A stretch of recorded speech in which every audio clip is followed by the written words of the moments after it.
सबसे पहले what is compounding. Compounding क्या है? कंपाउंडिंग एक प्रोसीजर है जिसके अंदर हम मिक्सिंग करते हैं, कंबाइन करते हैं, आल्टर चेंज करते हैं इंग्रेडिएंट को एक ऐसी मेडिकेशन बनाने के लिए जो कि एक इंडिविजुअल पेशेंट की ज़रूरत होती है। यानी कि मैं आपको समझाता हूँ।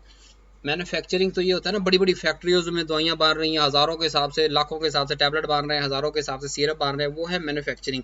कंपाउंडिंग ये होता है कि फार्मेसी पे बैठ के एक फार्मासिस्ट जो है वो एक इंडिविजुअल, एक इंसान, एक मरीज के लिए जो दवाई बना रहा है, वो हो सकता है किसी टैबलेट से ही सोल्यूशन बना रहा हो, वो हो सकता है किसी टैबलेट से इंजेक्शन बना रहा हो, वो हो सकता है कोई क्रीम बना रहा हो, वो हो सकता है कोई जो है सिरप को ज़रा पतला कर रहा हो, डिल्यूट कर रहा हो, पेशेंट की नीड ज़रूरत के मुताबिक ला रहा हो। तो ये सारा काम जो करना है, यानी कि एक already form product, manufacture product को लेके उसके अंदर थोड़ी चेंजिंग करना, उसके अंदर कोई और चीज़ मिक्स करना, उसे डिल्यूट करना, ये सारा काम फार्मासिस्ट एक फार्मेसी में बैठ के कर रहा होता है, जिसको डिस्पेंसिंग फार्मेसी, एक कंपाउंडिंग फार्मेसी कहते हैं।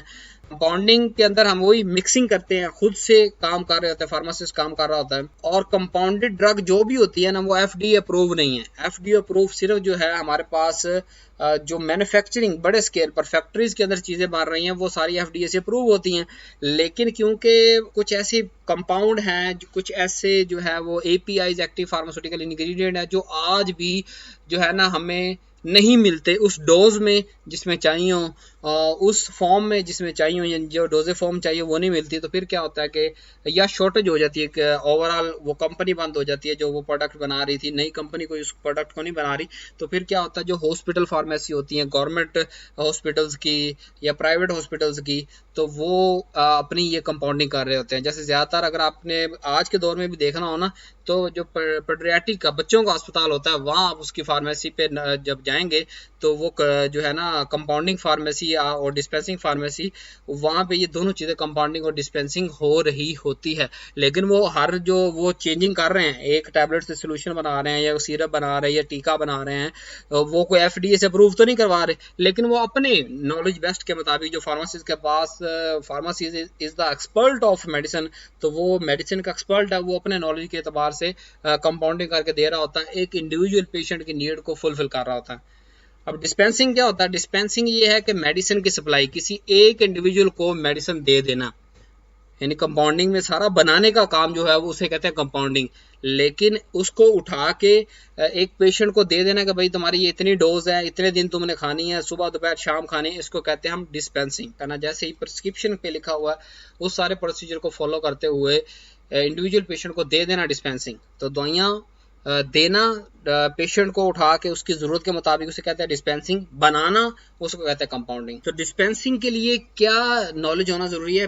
डिस्पेंसिंग के लिए हमारे पास एक एक्सटेंसिव, एक ह्यूज, एक बहुत अच्छा नॉलेज, बहुत ज़्यादा नॉलेज होना चाहिए। किस चीज़ का? सबसे पहले फार्मासिस्ट के पास नॉलेज होना चाहिए जी, जिसने डिस्पेंसिंग या कंपाउंडिंग करनी है, स्टेबिलिटी ऑफ मेडिसिन, कि मेडिसिन किस तरह स्टेबल है। मिसाल देता हूँ, अगर वो एलिक्सर को डिल्यूट कर रहा है, सिरप को डिल्यूट कर रहा है, सस्पेंशन को डिल्यूट कर रहा है, तो उसे पता होना चाहिए कौन सा व्हीकल है, किस व्हीकल में उसने डालना है, उसने अल्कोहल कितने % लेनी है, वाटर कितने % लेना है, उसने सिर्फ वाटर में लेना है, उसने शुगर सोल्यूशन बनाना है। तो स्टेबिलिटी का पता होना चाहिए। अगर स्टेबिलिटी का, हमें API की स्टेबिलिटी का पता होगा तो फिर हम उसके अंदर चेंजिंग करके कंपाउंडिंग कर सकेंगे। फिर प्रिंसिपल ऑफ कंपाउंडिंग, के कंपाउंडिंग करनी कैसे कैसे है, कौन कौन से तरीके हैं, किस को कौन सा काम हम कर सकते हैं, कौन सा नहीं कर सकते, पूरा प्रोसीजर क्या है, ये सारा कुछ पता होना चाहिए। डोजेज कौन कौन सी होती हैं, डोजेज का मुकम्मल नॉलेज होना चाहिए। फिजिकल, केमिकल और थेरापेटिकल इनकम्पैटिबिलिटी का पता होना चाहिए कि यार ये चीज़ इसके साथ हम मिक्स नहीं कर सकते, ये वाली ऑइंटमेंट बनानी है तो इसके अंदर ये चीज़ें आएंगी, ये वाली चीज़ नहीं आ सकती। अगर ये डिल्यूट करना तो इतने हद तक डिल्यूट हो सकता है, इससे ज़्यादा डिल्यूट नहीं हो सकता। या ये वाला जो सिरप है वो डिल्यूट हो ही नहीं सकता। या ये जो है ना वो क्या कहते हैं एलिक्सर है, तो एलिक्सर को हम सिरप नहीं बना सकते। तो इस तरह की सारी फिजिकल, केमिकल, थेराप्यूटिक इनकम्पैटिबिलिटीज़ का उसे इल्म होना चाहिए। पैकेजिंग मटीरियल का उसे इल्म होना चाहिए, क्योंकि उसने अब वो तो कोई ब्रांड की चीज़, जैसे पैनाडोल हमारे पास आ रही है तो वो कोई ब्रांड की चीज़ है, वो तो उठा के नहीं दे रहे। हम कंपाउंडिंग और डिस्पेंसिंग के अंदर क्या कर रहे हैं, हम जो है वो उसको चेंज कर रहे हैं, आल्टर कर रहे हैं, एक नई जो है चीज़ बना रहे हैं। तो उस नई चीज़ को पैक भी तो करना है, तो इसलिए पैकेजिंग मेथड भी आना चाहिए। उसके अलावा लेबलिंग प्रोसीजर, लेबल भी हमने लगाना, जब कंपाउंड करके ऊपर लेबल लगाएंगे ना, ये क्या चीज़ है, कौन सी चीज़ है, किस पेशेंट ने खानी, कितनी देर खानी, इसकी एक्सपायरी क्या है, तो लेबलिंग का पूरा प्रोसीजर आना चाहिए।